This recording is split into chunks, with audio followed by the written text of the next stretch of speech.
मोठे बनत असते।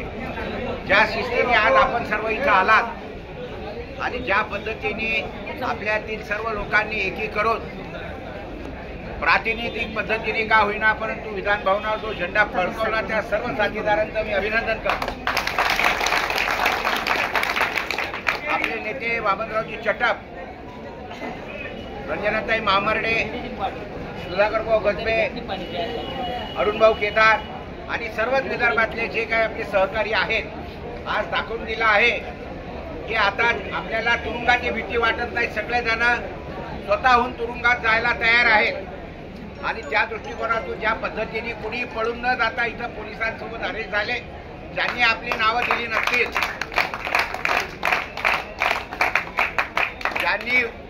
ज्यांनी पोलिसांकडे नाव दिलं नसेल त्यांनी नाव नोंदवून घ्यावं। कारण जेव्हा वेगळा विदर्भ होईल त्यावेळेला विदर्भाच्या आंदोलनामध्ये ही माणसं सामील होतील। अलग लक्षात तुम्हाला माहिती आहे की त्या बांगलादेशमध्ये आंदोलन का पेटलं, कशासाठी मागणी होती? कारण त्याच्यामध्ये जी लोक आंदोलनामध्ये सामील होती त्यांना स्वातंत्र्य सैनिक म्हणून तिथल्या सरकारने घोषित केलं होतं आणि त्याच्यानंतर मग त्या दृष्टिकोनातून सर्व तिथं आता सध्या जे काही चालू आहे त्या दृष्टिकोनातून याच्या अगोदर जेव्हा भारताला स्वातंत्र्य मिळालं त्याही अगोदर ज्या ज्या लोकांनी या स्वातंत्र्य लढ्यामध्ये उड्या घेतल्या आणि भारताला स्वातंत्र्य मिळवून दिलं तशाच पद्धतीने आपल्याला विदर्भाला सुद्धा स्वातंत्र्य मिळवून द्यायचं आहे आणि त्या दृष्टिकोनातून अजिबात न घाबरता, पोलिसांना न घाबरता आपल्या हक्कासाठी जी काही आपण लढाई देत आहोत, लढाई आपली खूप मोठी आहे।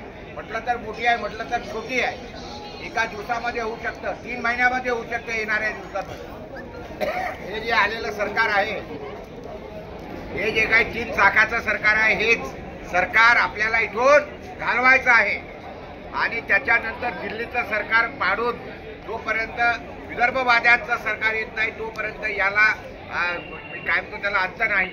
कारण ही जी काही मंडळी सत्तेत सध्या बसलेली आहे यांनीच आपल्याला खोटं बोलून की आमची सत्ता आली तर आम्ही विदर्भ वेगळा देऊ असं म्हणणारेच लोक आज चोर सारखे त्या सत्तेत बसलेले आहेत।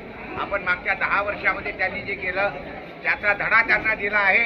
विदर्भातून केवळ 2 सीट त्यांच्या आलेल्या आहेत 10 मधून आणि हा आपला विजय आहे एक समजून घ्या। याचा योग्य संदेश त्या लोकांना गेलेला आहे आणि त्याच दृष्टिकोनातून हीच जी काही आपली लढाई आहे इतक्याच जोमाने आपल्याला ह्याच्या पुढे तेवत न्यायची आहे। एक लक्षात घ्या, शेवटी संख्या महत्वाची असते, संख्या जिंकत असते।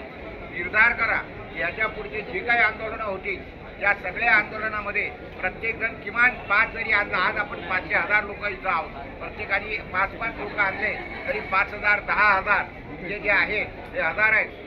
मोर्चात जे होते ते 5,000चा आजचा मोर्चा होता।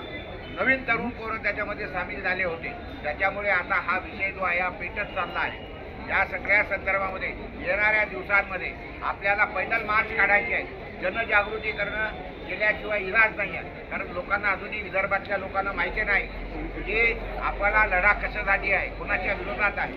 त्या दृष्टिकोनातून येणारे दिवस जे आहेत आपल्याला अत्यंत महत्त्वाचे आहेत। त्या दृष्टिकोनातून आपण सर्वांनी तयारी करावी।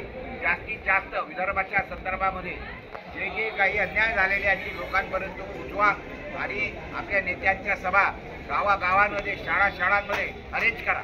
आपण बघितलेलं आहे की या सरकारने सर्व शाळा बंद करून टाकल्या आणि त्याच्यानंतर सगळ्या भिकारचोट योजना लावल्या अन्न आणि त्याच्यानंतर शेतमालाला भाव नाही। या विदर्भामध्ये आतापर्यंत 2300 गावं कोसाड झाली होती गेल्या वर्षीपर्यंत, त्याच्यामध्ये आता 700ची एका वर्षात भर पडली आणि ती 3000 गावं झालेली आहे। म्हणजे आपण एवढ्या झपाट्याने मागे होत चाललेलो आहोत। आत्महत्या दिवसाला 12 व्हायला लागलेल्या आहेत आणि या सगळ्यांचा एकच परिणाम हे आहे, काय म्हणतो त्याला आउटपुट आहे की या देशामध्ये विदर्भाच्या संदर्भातलं जे काही आंदोलन आहे ते सगळं पेटलं आहे। आता तुम्ही बघितलाय पोलिसांची ताकद नाही आपल्याला थांबून ठेवायची, लोकांना ते जाऊ देतात, म्हणतात हात जोडून सांगतायत की जा रे बाबा तो जा रे बाबा। आपल्याला इथे 1 लाख लोक जर आणले ना, 1 लाख, एक लक्षात घ्या, मनोज जरांगे 1-1, 2-2, 5-5, 10-10, 1-1 कोटी लोक जमा करतो। त्याच्या मागणीच्यासाठी खरं म्हटलं म्हणजे ती जातीय मागणी आहे। आपल्याला आपण सर्व लोक कोणतीच शेती जो करतो तो कोणती, तो तेली असो, माळी असो, कोळी असो, कोणी असो, सर्व शेतीशी संबंधित मनुष्य आहे।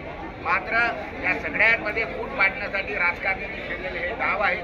त्या डावांना अजिबात आपल्याला बळी पडायचं नाही आहे. तर त्याच्यामुळे शेतकरी जितका एक आहे आणि विदर्भ आमच्या हक्काचा नाही कोणाच्या बापाचा हे समजून आपल्याला काम करायचं आहे. येणाऱ्या दिवसांमध्ये आपल्याला शुभेच्छा देतो की आपल्याला सगळ्यांना विदर्भाचं राज्य मिळो. नमस्कार.